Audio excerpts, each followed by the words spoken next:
বেগম জিয়ার বাসভবনের সামনে থেকে বালুর ট্রাক পর্যন্ত সরাতে পারেননি, আবারও আপনারা নির্বাচনের দাবিতে আন্দোলনে নামবেন। জামাতে ইসলাম বিগত 17 বছরে তাদের তালা খুলতে পারে নাই, সেটা বলে না। এটাও বাস্তবতা বাংলাদেশের রাজনীতির। আরো অনেক বাস্তবতা আমরা দেখেছি। বাংলাদেশের রাজনীতিতে 1200 মানুষ গুম হয়ে যায় না এর আগে কখনো। বাংলাদেশের রাজনীতিতে ক্রস ফায়ারে এত মানুষ নিহত হয় নাই। 1.5 লক্ষ 1 লক্ষ 1.5 লক্ষ মামলা বা 1.5 লক্ষ মামলা বাংলাদেশের রাজনীতিতে কোনোদিন হয় নাই বিগত দিনে। দুনিয়ার ইতিহাসে কোথাও হয়েছে কিনা আমি জানি না।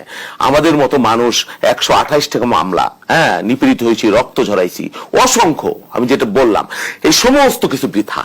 একমাত্র 5ই আগস্ট হলো ছাত্রদের বিপ্লবটাই হলো সত্য, আর বাকি কোনো কিছু সত্য নাই।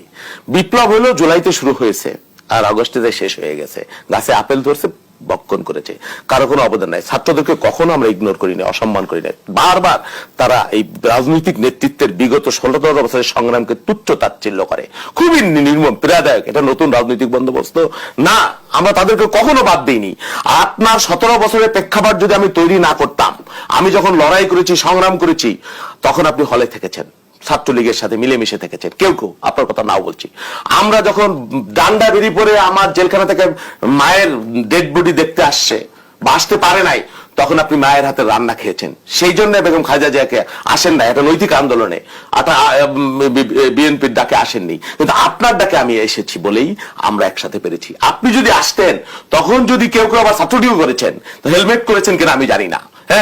যদি আপনারা আসতেন, তাহলে আওয়ামী লীগ ফ্যাসিবাদ, এই তো আপনি বলেন, এই আন্দোলন শেখ হাসিনা যদি এই কোটা 15 তারিখে মেনে নিত জুলাইয়ের, তারা তো ঘরে ফিরে যাইতো। আমরা কি ঘরে ফিরে যেতাম? আমাদের হয়তো 5 বছর পরে আমরা পারতাম, বা পারতাম কেনা যায় না, কিন্তু আমার নৈতিক অবস্থানে তো আমি থাকতাম। আপনি আসেননি, এটা আপনার অপরাধ, অন্যায় করেছেন। আপনি ডেকে, আমি ডেকেছি, আপনি আসেননি। আপনি ডেকেছেন, আমি গিয়েছি। আপনি ডেকেছেন, আমি গিয়েছি।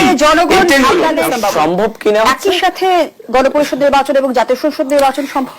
এটা তো নতুন বাস্তবতা, নতুন অভিজ্ঞতা। এরকম তো বাংলাদেশে কখনো হয়নি। এখন সেটা সম্ভব কিনা আমি কিভাবে বলবো, আমি জানি না। এটা একটা জাতীয় সংসদ নির্বাচনই আমরা করতে পারি না, সাথে আবার গণপরিষদ নির্বাচন কিভাবে হবে, টোটালি নতুন বাস্তবতা। এটা নিয়ে আমার কোনো নাই। শোনেন, এই যে নতুন বন্দোবস্ত টস্ত বলতেছেন, ওই যে রাত ভরে রামায়ণ পড়ে না, সকালে সীতাকার বাপ, সেই গল্পের মতো আর কি আমাদের অবস্থা আর কি। অথবা ওই যে আমরা পাটিগণিতে পড়ছি যে একটি তৈলক্ত বাঁশবাহিয়া কি একটি বিড়াল 3 ফুট উঠে আর 2 ফুট নামে, বানর না? তা আমরা তো ওইভাবে উঠছি আর নামছি। কি পরিবর্তন হয়েছে না হয়েছে আমি জানি না। এই যে আমার ভাই হান্নান মাসুদ বলল, যে অসীমের কি খবর নিয়েছি।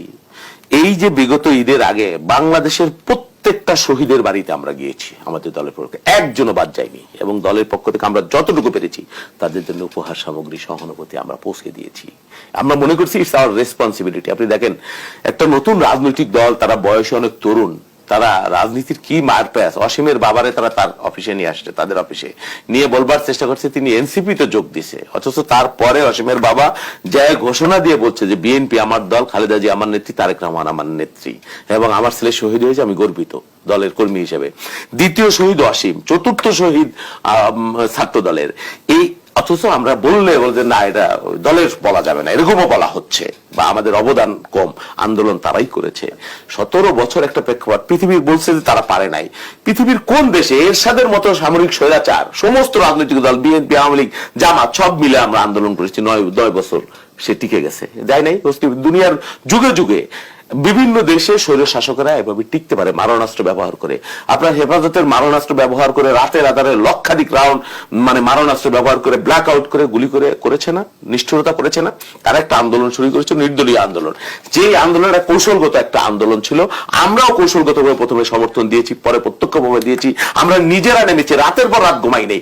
এখন আপনি আমার অবদানকে তাচ্ছিল্য করছেন, আমি পারি নেই, আমার বালির ট্রাক। এটা করে নতুন রাজনৈতিক ব্যবস্থা, এটাই বিদ্বেষের রাজনীতি, বিভক্তির রাজনীতি। এই বিভক্তির রাজনীতি করলে আপনি ক্ষতিগ্রস্ত হবেন, এই দেশ ক্ষতিগ্রস্ত হবে।